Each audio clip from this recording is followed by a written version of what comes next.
Tanggungjawab memberi nafkah diamanahkan kepada suami iaitu ketua keluarga yang wajib menjaga kebajikan isteri dan anak.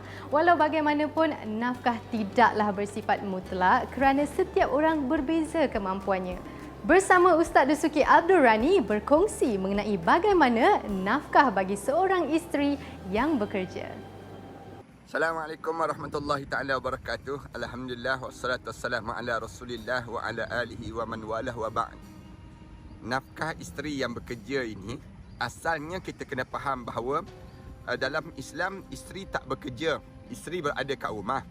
Tetapi bila seorang isteri itu dia nampak ada kelapangan dan ada ruang untuk dia membantu suami, maka dia bolehlah minta dengan suami supaya dia nak bekerja dan dia nak membantu rumah tangga dia. Suami pula bila melihat isteri dia bekerja dan membenarkan isteri dia berkerjaya, maka di waktu itu janganlah dia lepaskan tanggungjawab dia. Tanggungjawab utama dalam rumah tangga ini ialah suami tersebut mestilah terus berterusan menafkahi.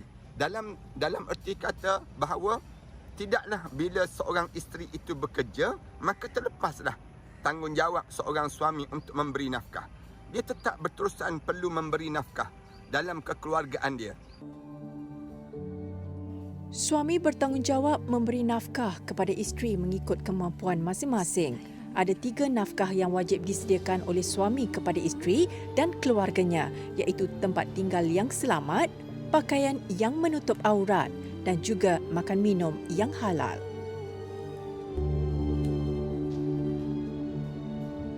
Manakala harta benda isteri tidak menjadi satu tanggungjawab untuk isteri memberi kepada kekeluargaannya. Kerana yang ni dipanggil sampingan yang dibawa masuk dalam kekeluargaan. Harta benda isteri, gaji dia ataupun yang disebut dengan apa sahaja yang dimiliki oleh seorang isteri, harta pusaka dia dan sebagainya, tidaklah selayaknya untuk diambil oleh suami, untuk dimasukkan dalam kekeluargaannya. Suami jangan ambil harta benda isteri, termasuk gaji dia, termasuk yang disebut dengan kelebihan yang ada pada dia. Berdosa kalau sekiranya kita merampas ataupun kita mengambil tanpa diberi dalam keadaan sumbangan pada kekeluargaan. Kita memaksa isteri kita membayar rumah sewa, membayar bil api, bil elektrik dan sebagainya. Ataupun kita membayar yang disebut dengan kita ambil duit dan tanpa kita memberi harta benda dan juga tempat tinggal yang sesuai pada isteri dan juga anak-anak kita, ataupun kita dalam masa yang sama kita memerah tenaga dia, usaha dia yang dikerjakan itu untuk diri kita. Biarpun si isteri mempunyai pendapatan yang lebih besar daripada suami, nafkah kepada pasangannya tetap wajib diberi. Bahkan kita diajar supaya jaga dua-dua.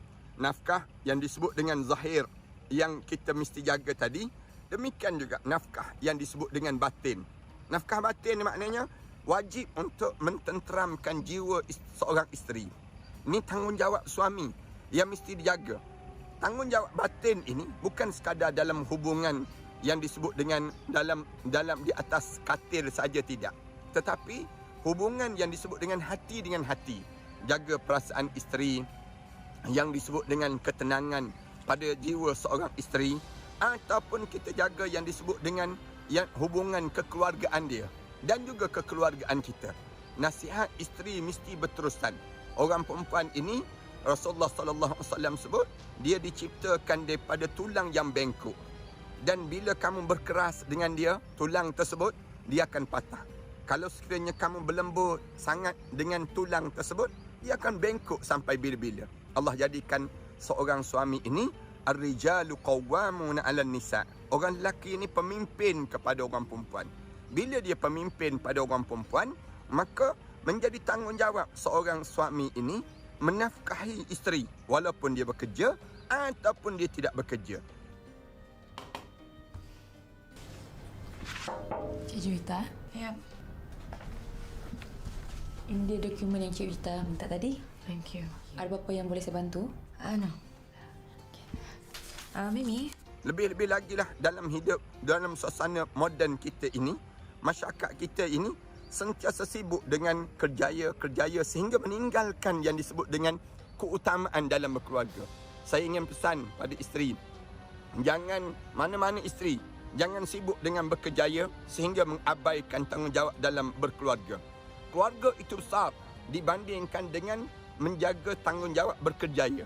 Kadang-kadang orang kita sibuk nak jaga kerjaya sehingga dia lupa tanggungjawab dia terhadap rumah tangga dia, mengabaikan kekeluargaannya.